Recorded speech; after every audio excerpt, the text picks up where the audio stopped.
तो ये कहते थे नहीं मानेंगे तो मैं भगा ले जाऊँगा लेकिन अपनी ज़िद पे अड़ा रहूँगा। 1 लाख रुपए इनके ऊपर खर्च किया। ये सब मम्मी-पापा की चोरी होता था। मेरे को नहीं करनी तुमसे शादी। हाँ, तो मुझे भी कौन-सा करनी है।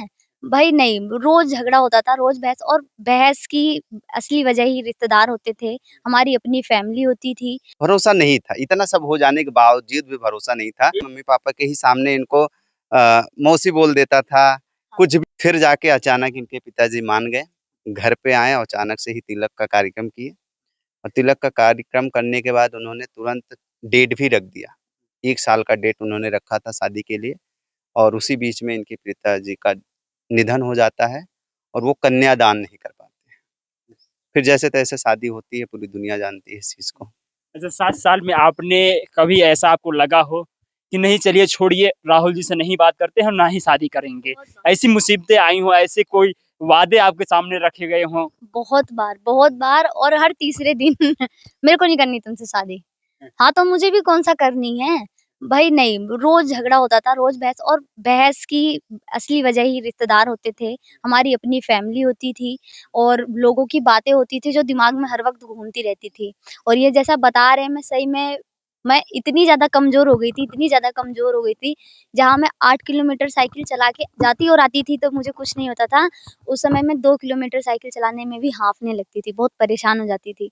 तो उस समय टेंशन की वज़ह से बहुत स्थिति खराब हो गई थी। ये लगता था कि अब नहीं करनी शादी, तुम जाओ अपने रास्ते और मैं चलूँ अपने रास्ते, तुम्हें बहुत लड़कियाँ मिलेंगी, मुझे बहुत लड़के मिलेंगे। तो बहुत बार हुआ ऐसा। अच्छा आपने बताया था कि काफ़ी दिन तक इनका जो नाम था उसी नाम से इनका नंबर सेव रहा। कब नाम इनका बदला गया है? लॉकडाउन के बाद जब मम्मी-पापा ने फ़ोन छीन लिया कि अब फ़ोन नहीं देंगे।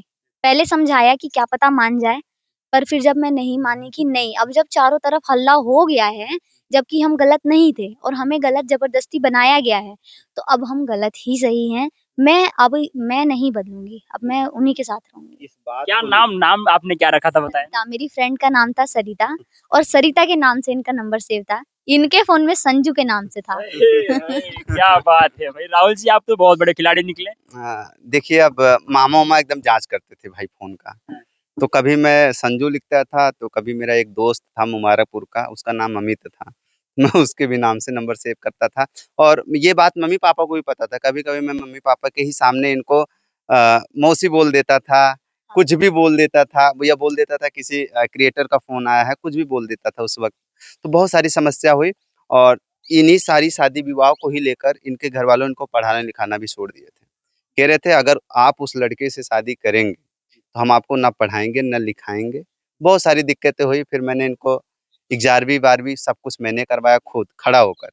मैंने पैसे भी दिए जहाँ कहीं इनको ज़रूरत पड़ी। फिर मैंने कहा शादी तो हो जाएगी जब ये गाँव में जाएँगी, मान लीजिए पढ़ाई के क्षेत्र में अगर ये नहीं सफल हो पाती हैं, फिर क्या होगा? क्योंकि आने वाला जो समय होगा, वो इतना महँगा होगा कि एक आदमी के बस की बात नहीं कि वो खर्चे को सँभाल सके। तो मेरे दिमाग में ये सारा आइडिया चलता था, तो मैंने इनका ब्यूटीशियन का कोर्स कराया दिल्ली में ही। लमसम मैंने उस दौरान 1 लाख रुपए इनके ऊपर खर्च किया। ये सब मम्मी-पापा की चोरी होता था, उनको नहीं बताता था मैं। फिर इनका जिस जगह मैंने पहली बार कराया उस जगह इनकी लड़ाई-झगड़े हो गए। फिर मैंने कहा अच्छा चलो छोड़ो आप। मैंने अदर जगह इनका ब्यूटीशियन का कोर्स कंप्लीट करवाया। जैसे-तैसे वो कंप्लीट हुआ इनका कोर्स, फिर इनका 12वीं कंप्लीट हुआ। मैंने कहा अब आपको ग्रेजुएशन करना है। फिर मैंने इनका एंट्रेंस फॉर्म नोएडा में फिल अप करवाया था। वहाँ पे इन्होंने एंट्रेंस एग्ज़ाम भी दिया था। दूसरी बार एग्ज़ाम इनको और देना था, तो उस वक़्त ये परिवार की ही वजह से नहीं जा पाईं। परिवार वालों का ये कहना था अगर उस लड़के से शादी नहीं करोगी, तो एग्ज़ाम देने देंगे। बहुत सारा लफड़ा हमको समझ में आया, हमने क्या किया इनको बिना किसी से बताए सही बता रहे हैं, इनको हम जौनपुर ला दिए थे। बिना कि ना अपने घरवालों को बताए, ना इनके घरवालों को बताए। चोरी से मैं इनको जौनपुर ले आया। इनका मोहम्मद हसन कॉलेज में मैंने इनका एडमिशन करवाया बीए में। फिर जाके ये वहाँ से तैयारी करती रही, 1 साल तक वो वहाँ रही। घर वालों को बाद में पता चला 1 हफ्ते बाद, जब मैं चोरी-चोरी जाया करता था, उनको लगता था मेरा लड़का कहाँ जा रहा है। कभी-कभी मैं चोरी-चोरी आटा-वाटा भी ले जाया करता था घर से। तो धीरे-धीरे घरवालों को पता चला कि आटा कहाँ ले जाता है। मैं कहता था कभी मौसी के यहाँ ले जाना है, कभी कहता था किसी और के यहाँ। लोगों को ये था कि इससे पहले मौसी के यहाँ क्यों नहीं ले जाता था ये। तो धीरे-धीरे पापा-मम्मी को बताया कि ऐसा पापा-मम्मी बहुत मेरे से गुस्सा हुए, कह रहे तुम अपने मन का कर रहे हो, ये वो बहुत सारी बात उन्होंने रखा। फिर पापा मम्मी को पता चला, फिर पापा मम्मी अपनी स्वेच्छा से राशन वगैरह सब भेजने लग गए। 1.5 साल तक ये वहाँ रहीं। इनके पापा मम्मी को भी पता चला, सबको लगा कि अब ऐसा कोई पैतरा नहीं बचा है कि अब ये लोग शादी नहीं करेंगे। जी, तब यानी जाके यानी सारी कोशिशें आजमाने के बाद भी राहुल अर्चना को अलग नहीं कर पाए। नहीं, कोई भी नहीं कर पाया। कोई भी नहीं कर पाया। सबने एड़ी चोटी का दम लगाया, शर्तें भी रखी कि तुम करके दिखाना और हम रोक के दिखाएँगे। बहुत बहुत सारी मेरे अपने पापा ने की हुई थी, इनके अपने मामा ने रखी हुई थी शर्त, सबने एड़ी चोटी का जोड़ लगाया लेकिन अब बदलती दुनिया में आपने राहुल के ऊपर कैसे भरोसा कर लिया? नहीं, बहुत मुश्किल था भरोसा करना। और मैं कह रही हूँ ना कि मैंने बहुत टाइम बाद अपने घरवालों को ये बात बताई। जब इन्होंने पूरी दुनिया को बता दिया, उसके बाद मैंने अपने घरवालों को बताया। और जब मैंने ये देखा कि इस लड़के ने खुद एक्सेप्ट कर लिया अपने माँ-बाप के सामने, मेरे पापा से खुद फ़ोन पे बात किया कि ऐसे इन्होंने मेरे पापा से भी बात की थी एक बार कि ऐसी-ऐसी बात है और मैं शादी करना चाहता हूँ। मेरे पापा ने इन्हें कुछ नहीं बोला, पर इनके मामा के पास फ़ोन लगा के बहुत डाँटा था इनके मामा को कि उसको समझाओ ये क्या पागलपन कर रहा है, जो भी है। तो बता तो रही हूँ कि मैंने बहुत लेट इनके ऊपर भरोसा किया, लेकिन भरोसा अभी तक चल रहा है। यानी आप भी सोच रही थी अगर से घरवालों को नहीं बताएँगे, अगर शादी नहीं होनी होगी तो घरवालों के नज़र में सेफ हो जाएँगे। नहीं, बात घरवालों की नज़र में सेफ होने की नहीं थी। देखो, घरवाले चाहे कितने भी हम कितना भी बुरा कर लें, घरवाले हमें कभी छोड़ नहीं सकते, हमेशा साथ रहेंगे। बात ये थी कि मैं इनके ऊपर भरोसा कर लूँगी और मैं दुनिया को कहूँगी, तो दुनिया मुझे कहेगी, घरवाले नहीं कहेंगे, लेकिन दुनिया ज़रूर कहेगी। इसलिए इतनी जल्दी मैंने किसी से नहीं कहा था, अपने मन की बात अपने मन में अच्छा, रखी जब थी। मिलने का मन करता था, ये गाँव में रहते थे, आप शहर में रहती थी, तो मुलाकात कैसे होती थी? नहीं, ये हर 6 महीने समय पे दिल्ली पहुँचते थे। वाह! हाँ, हर छठे महीने ये दिल्ली ज़रूर पहुँचते थे। हुँ, हाँ, 1-2 बार तो ये मुझे बिना बताए पहुँचे हुए हैं सरप्राइज़ देने के लिए। आपके घर पे? नहीं, मेरे घर पे नहीं, उन्हें पता था कि स्कूल का रास्ता यही है, वही गली है जहाँ हम पहली बार मिले थे, तो वहीं मिलते थे, हैं। गली के बाहर। अच्छा, प्रपोज़ करने के बाद कहीं घूमने-टहलने साथ में घर से बिना बताए पहली बार गए हों आप? नहीं, कभी नहीं गए हम। शादी से पहले हम लोग कभी कोई लंबा टूर, कोई प्लान तक नहीं किए हैं। यहाँ की दिल्ली जैसे शहरों में हर एक चीज़ उपलब्ध है। कभी हम लोग कहीं नहीं गए। अच्छा, अक्सर देखा जाता है जिनके रिलेशनशिप 8 साल 10 साल चलते हैं ऐसे बीच में, तो जोश में आके कभी-कभी कह देते हैं कि चलिए हम दोनों लोग कोर्ट मैरिज कर लेंगे। कभी आप लोगों ने ऐसा फैसला किया कि घरवाले माने या ना माने, हम लोग जो वादे किए हैं उसको पूरा कर लेते हैं? नहीं देखिए, दिमाग में तो बहुत सारी बातें आती थी उस समय कि क्या करें, क्या ना करें, नहीं करेंगे शादी, नहीं कर लेंगे। तो ये कहते थे नहीं मानेंगे तो मैं भगा ले जाऊँगा लेकिन अपनी ज़िद पे अड़ा रहूँगा।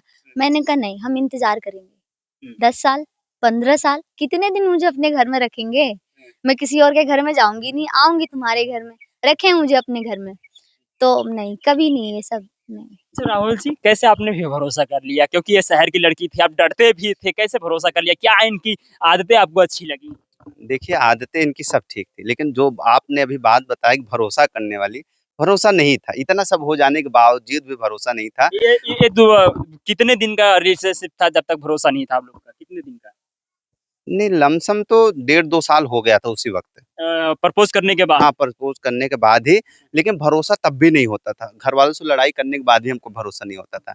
इसलिए नहीं होता था कि शहर की लड़कियाँ बहुत चालाक होती हैं। अगर वो बाई चांस मना कर दे, फिर मेरा क्या हाल होगा वो भगवान जाने। देख तो लीजिए भाभी जी आपके विषय में कितना अच्छा सोचते थे। नहीं, पहले सुनिए तो नहीं, सही फिर क्या था। देखिए, भरोसा इनके ऊपर था, लेकिन ये किसी के बहकावे में आ जाए, क्योंकि देखिए, लड़कियाँ अगर अपने माँ-बाप का आँसू देख लें, ठीक है? वो अगर किसी भी पड़ाव पे खड़े रहें तो वो पीछे मुड़ जाती हैं। इस चीज़ का मुझे डर था। तो मैंने एक एग्रीमेंट पेपर इनसे साइन करवाया था। ये हकीकत बता रहा हूँ। सच में। चोरी से? हाँ, मैंने एग्रीमेंट पेपर साइन करवाया। मैंने कहा आप इसमें लिखो कि मैं अपने पूरे होशो-हवास में ये मैं अपने आप से ही लिख रही हूँ कि अगर बाई मिस्टेक हम दोनों को कुछ होता है या फिर हमारे या आपके परिवार को कुछ होता है शादी को लेकर, तो इन सब के ज़िम्मेदार हमारे परिवार वाले, इनके परिवार वाले होंगे। वो एग्रीमेंट पेपर अब तो नहीं है। ये सारा कुछ मैंने करवाया था, वो भी पक्का करवाया था मैंने। हाँ। वो स्टाम्प पेपर होता नहीं, उसपे मैंने करवाया था एग्रीमेंट। फिर जाके मुझे भरोसा था अब ये कहीं नहीं जाएँगी। अब जिसके सामने मुझे अपना ये बयान रखना होगा कि हम शादी करेंगे, चाहे मम्मी-पापा हो, चाहे नाते रिश्तेदार हो, हम बिल्कुल रख सकते हैं। क्या भाभी जी आप होशो-हवास में लिखा था एग्रीमेंट में? हाँ, मैंने लिखा था और मैंने कहा कि बाई चांस जैसे मैंने इनके सामने एक बात ही रखी क्योंकि इन्होंने ये इनके मन में जो भी होता है, चाहे आपको बुरा लगे, चाहे आपको भला लगे, ये कह देते हैं। ये तब भी ऐसे थे और ये अब भी ऐसे हैं। चाहे आप इस बात पे 2-4 दिन नाराज़ ही रहो, चिढ़ ही क्यों ना जाओ। तो इन्होंने कहा भाई मुझे भरोसा नहीं है, तुम पलट गई फिर मैं क्या करूँगा? मैं इसलिए लिखवा रहा हूँ। मैंने कहा अगर यही बात है पलटने वाली तो मैं लिखने के बाद पलट जाऊँ कि मुझसे ज़बरदस्ती लिखवाया गया फिर? कह रहे हैं इसीलिए 10वीं के पेपर के बाद लिखवा रहा हूँ कि उसके बोर्ड बाद सीट अगर निकलवा अगर लूँगा। उसके बाद ये पलट जाती ना, तो मेरा ब्लेम तो नहीं लगता कि लड़के ने हाँ, फुसलाया है इसको। बिल्कुल, बिल्कुल। ठीक, मैं बच तो जाता। अगर ये पलट जाती कि नहीं हम शादी नहीं करना, ज़ोर ज़बरदस्ती किया, तो मैं एग्रीमेंट इनको दिखा देता, फिर भैया ये अपने रास्ते हो जाती, मैं अपने रास्ते, ना मेरे परिवार के ऊपर कोई आँच आती, ना मुझे कोई आँच आती। हाँ। अच्छा अभी जो समय चल रहा है बाबू सोना करके लोग बातचीत करते हैं और आपके शहर की लड़की हैं, आपको हर तरीके पता है, लोगों के बीच में रहती थी, जानती थी। तो आप प्यार से राहुल जी को क्या कहती हैं? ने नाम लेके शुरू से नाम लिया है। अभी भी नाम लेती हैं? अभी भी देखो आदत है, कोई चीज़ें जल्दी छूटती नहीं है। जब गुस्से में होती हूँ तो नाम निकल जाता है, मुँह से झूठ नहीं बोलूँगी और वैसे बुलाना होता है तो सुन रहे हो? अरे ये काम था, वो काम था, ऐसे करके बुला लेती हूँ। कभी-कभी ज़्यादा वो होता है तो हाँ, लुल्लू कह के बुला लेते हैं, भैया एक नाम रख रखा है लुल्लू। लुल्लू? हाँ, ये लुल्लू इधर आना। और ये लुल्लू कहना भी इन्होंने सिखाया है मुझको। हाँ, हाँ। ये कोई कोड वर्ड तो नहीं है? नहीं, नहीं, हाँ। ऐसा कुछ नहीं है। ऐसा होता है ना छोटे बच्चों को हम बुलाते हैं लुल्लू है, पुल्लू ऐसे करके बुलाते हैं, कुछ भी कह देते हैं।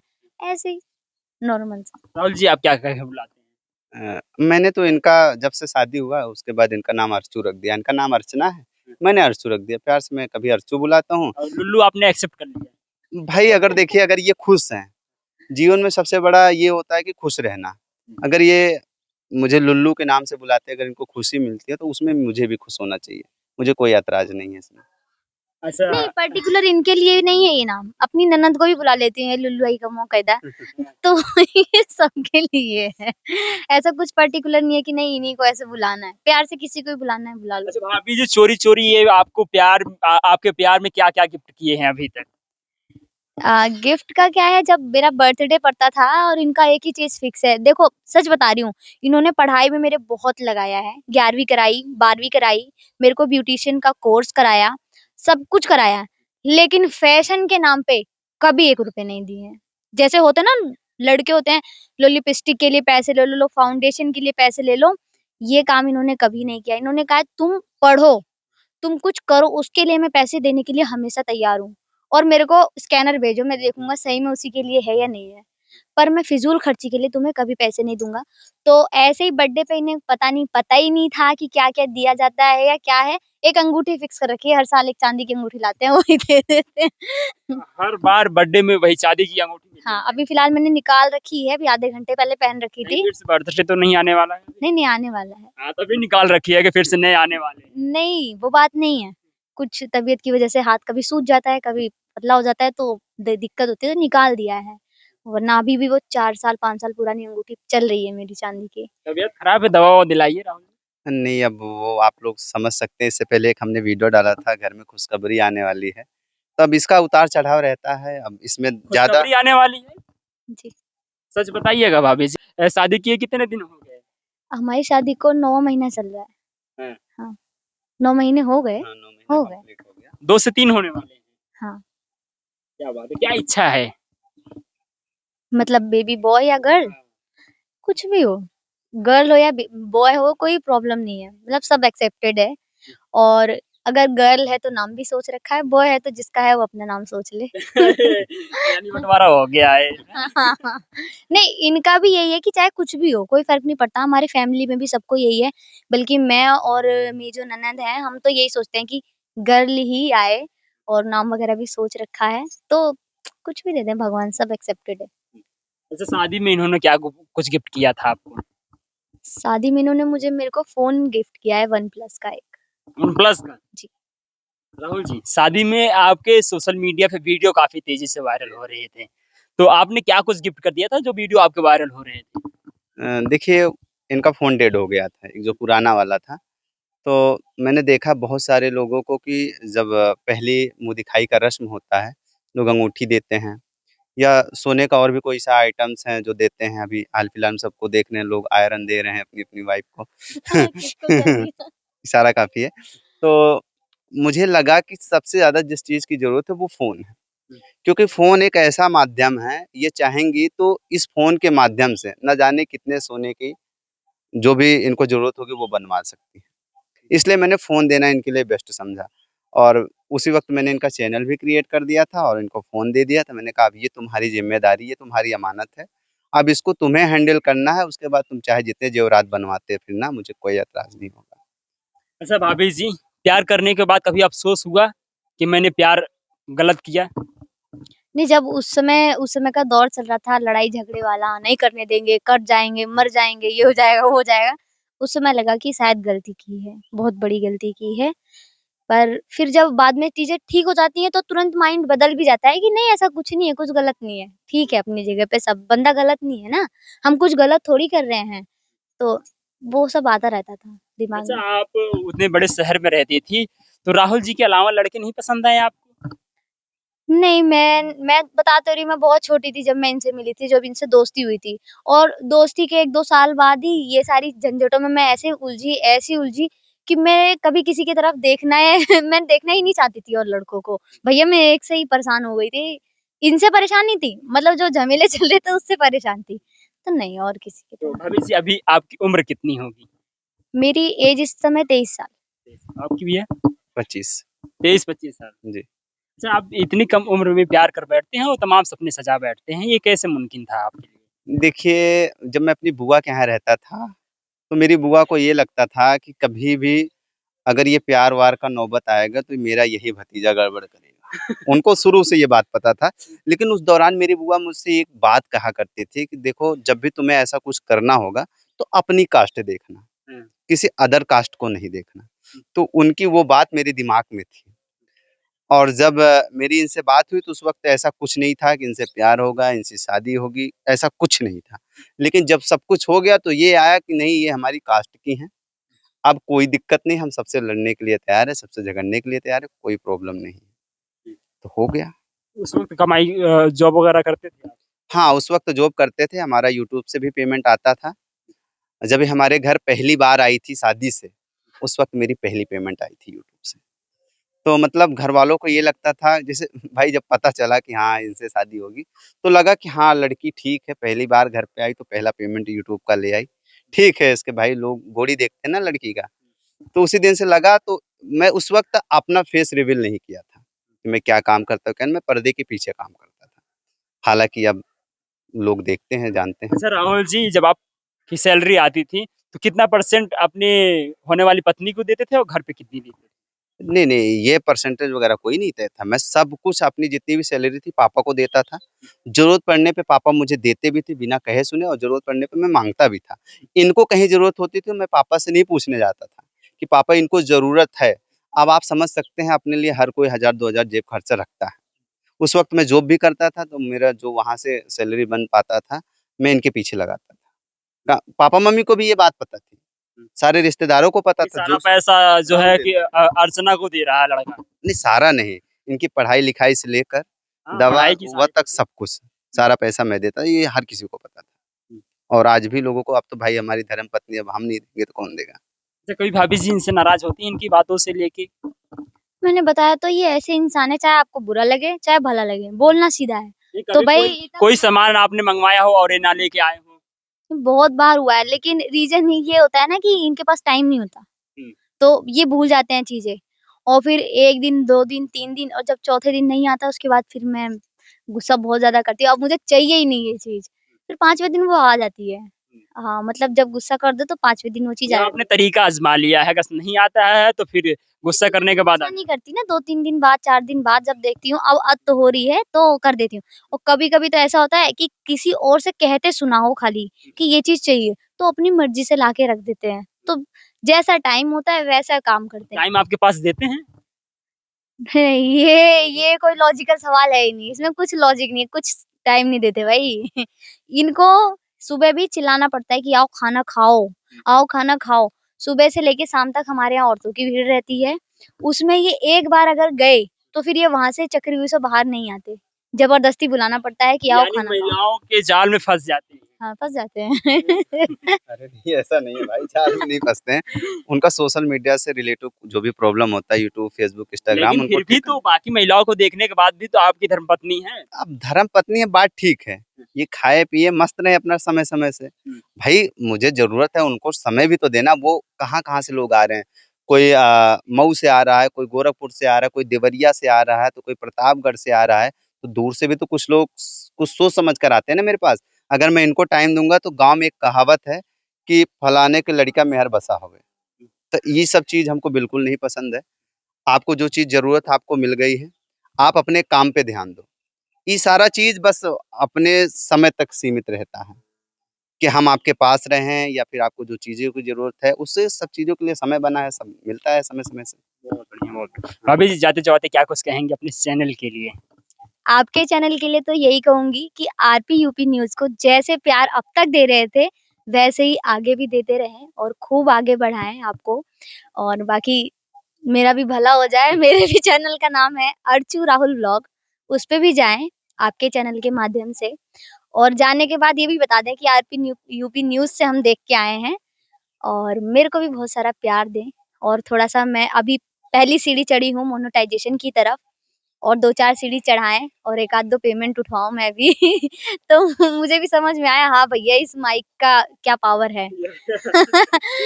बाकी तो राहुल जी को जानते ही हैं, राहुल जी के चैनल को भी जानते हैं, नहीं जानते हैं तो राहुल प्रजापति ब्लॉग को आप लोग सर्च कीजिए और ढेर सारा सपोर्ट कीजिएगा, प्यार दीजिएगा। मैं मिलूँगा फिर से ऐसे नए कपल के साथ, तब तक के लिए धन्यवाद।